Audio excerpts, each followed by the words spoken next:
Help me understand how, if you're supposed to be in the vibrational frequency of what you want, how do you live in the moment? How do you do those two things at the same time? Well, that is the big question, isn't it? Because since most of you have trained yourself to be observant, and you want to be really, because savoring the conditions of your world is a delicious thing. But if you're savoring the conditions of your world, then you run the risk of running across some conditions of your world that don't feel so good. And that's really the point that you're making. How do you be in the world? How do you be in the now and remain in the receptive mode? And the answer to that is, you care about the way you feel.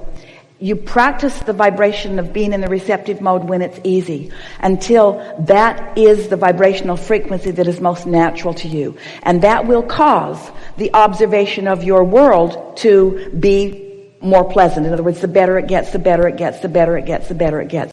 And then if there is an old issue, an old hot button that you find yourself observing, like Esther did, and subsequently led to a manifestation that she didn't really enjoy that much, because it's such a minor part of your experience, it doesn't throw you off kilter, because you know about the laws of the universe and you know what you've been doing. And most of all, you are able to make the association between what you've been thinking and feeling and what's happening. So you're able to just guide yourself in a more efficient way. And the operative word here is be more unconditional. Care more about how you feel than anything else. Care more about how you feel than anything else. And when you think about it, that should be easy, because everything you're doing is because you want it to make you feel better anyway. So, for example, let's take the subject of money, since it's something that's active, really active. And let's say that you have a need for a big improvement in your financial experience. Let's say that you need $10,000, and you need it now. So you can tell by the way we are presenting this that desire or idea is not coming out of your vortex right now. It's your awareness because of the trouble that you're in, let's say, the threats that somebody's making or whatever. Well, it is unlikely, in fact, it's not going to happen. That $10,000 or $10 million, whatever the situation is not going to show up in your bank account today. Not under these conditions. It just is not. It's not ready to pop. That's a vibration not ready to turn to that thing, not now. So that condition is not going to change right now. And if you need that condition to change before your emotion changes, then you're in a cycle of things not getting any better, because you need it to change in order for it to change, but it's not going to change because you need it to change. In other words, you're conditional in it. It's not going to change. It's not going to change while you feel like that. But you could, not right now in the middle of all of this, but you could get a good night's sleep. You could meditate. You could be distracted from your struggle and your trouble. And you could, therefore, allow your vibration to raise because you've been off that subject. You could find an emotion of prosperity, and you could find it right away. You could feel more prosperous today or tomorrow. You could feel more abundant about more things. You could find the emotion of that. And we want to call the emotion the unconditioned. We want to call it the feeling response, the response to your vibration. Here it is. Back on that leading edge again. We want to call it, I hope you're enjoying this leading edge place. I hope you're up for it, because you're taking us to new places. You all right with it? You've been to enough of the old places that you're ready for some of these new places? So this unconditioned is born from your inner being, who is an unconditioned. Your inner being is an energy, not a body. Your inner being is thought, not words. Your inner being is unconditioned, not the manifestation, which is conditioned. You're following us? So if you can find the unconditioned, if you can find the unconditioned, if you can resonate with your inner being about this and find that unconditional alignment, then off you go. It's like when you get in your car, if there's no fuel in the car and there's no combustion in your engine, you can sit there and sort of turn the wheel all day long, but if you don't have the fuel in the car, you're not going to go anywhere. You can put the battery in your contraption, but if the battery doesn't have juice in it, you can turn the on and off switch all day long and push all of the other buttons and nothing's going to happen. And so what we're talking about is hooking up to this energy stream. Doing anything and everything that you can to hook up to it. And with humans who are so action-oriented, you're going about it for the most part in ways that don't hook you up. And then you're trying to compensate for not being hooked up with action and words. And that's why you feel overwhelmed, and that's why you feel frustrated, and that's why things go more slowly for you. So now what? What'd you come to talk about? That was my big question. So what you're saying is that you need to find emotions that aren't necessarily attached to what it is that you want, but the essence of what it feels like to be in that space. Yes. Because it makes it conditional if you make it for that exact thing. Yes. Because right now, your belief about that thing is part of the resistance that's on your path. So you can't think your way out of it. If you go to it and keep trying to figure a way around it with the beliefs that are there, all you do is add more, because law of attraction just adds more resistance to that. We've been saying for a while, and you're really going to hear it more clearly here than ever before. Let's say you have 10 subjects, and 9 of them are really working well, and 1 of them isn't working well at all. Well, most humans want to talk about that one thing that isn't working. But if you do get fixated on that one thing that isn't working, the other 9 start to begin to disintegrate too. Let's say you have 10 things that are important to you, and 9 of them are not working at all, but 1 of them is.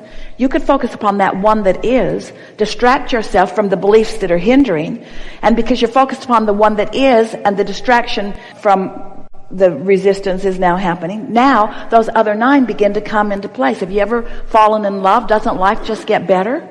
When you have that thing that matters so much that you're focused upon, everything just gets better, doesn't it? Well, you've come a long way with us today. You are physical beings who would really rather talk about processes and what to do. And we are stubbornly not talking to you about what to do. We're talking to you about how to feel. We're not talking to you about how to get to where you want to be. We're talking to you about how to get to the feeling place, which is the reason that you want to get to where you want to be. And we are so sure that you have the ability to get there if you would stop doing that thing that is keeping you from getting there.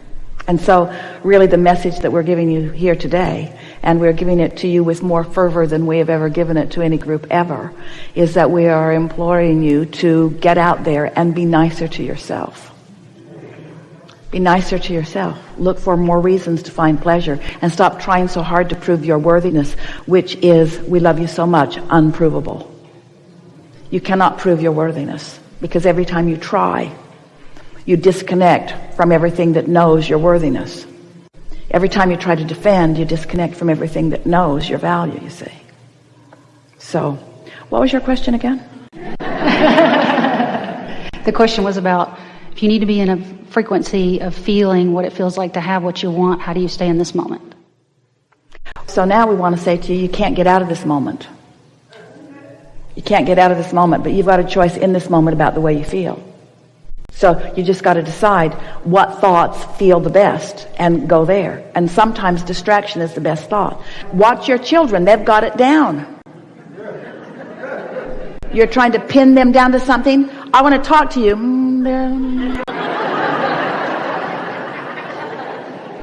Are you listening to me? Yes. Yes. They won't focus into that place that doesn't feel good till you wrestle them to the ground and tie their hands behind their back and really make the point, and then they'll go there with you if you're hard enough on them long enough, as you have gone with others in that way. Let's just talk about some things, because we can feel that you're ripe and ready for hearing some things maybe that you haven't considered before. So we're going to ask you a series of questions. Do you believe that action is essential to creation?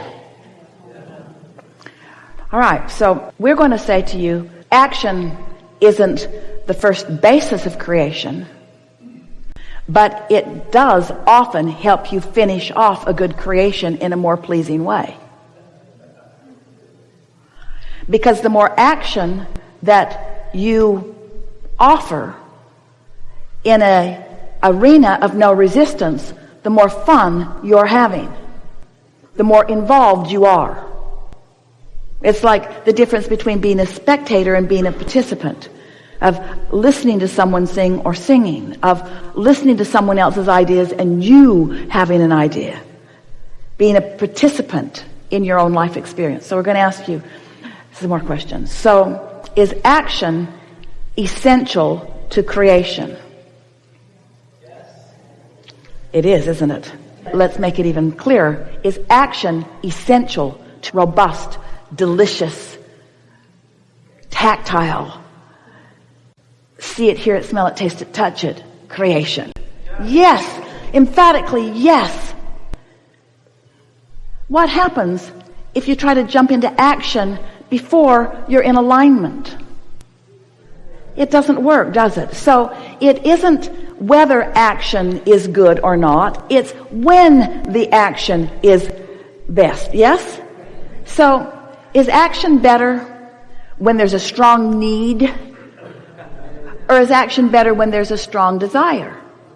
And by strong, do we mean painful or big?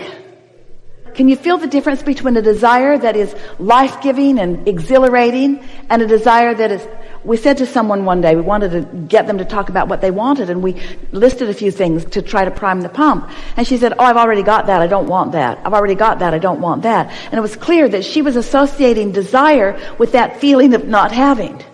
We're talking about feeling of pure desire being the feeling of anticipation, of knowing for sure that you can have this thing and you just figured out that you want it. That's that fresh desire. Do you remember that? We're asking you to go back a ways. Do you remember being a kid and wanting something and not trampling it to death with your belief that you couldn't have it? Do you remember those fresh desires? That's what we're talking about getting back to. We're talking about not jumping into action so fast, jumping into meditation more, jumping into lying in bed more and basking more, making lists of things that you appreciate more, or just having non-thought for no reason, doing more things that are pleasurable, listening to more music, finding more reasons to feel good, listening to more meditation CDs, finding ways to come into alignment with who you are, and then letting the desire be something that is born out of that, and then, you see. So here's some things that you could say to friends who are saying, what do you want? And you could say, which was one of the reasons that we appreciated our friend who came up with all kinds of desire to be in the chair, who had nothing to say once he got here. And the reason that he had nothing to say once he got here was, what we wanted to demonstrate with that is a lovely state of being for you to be in.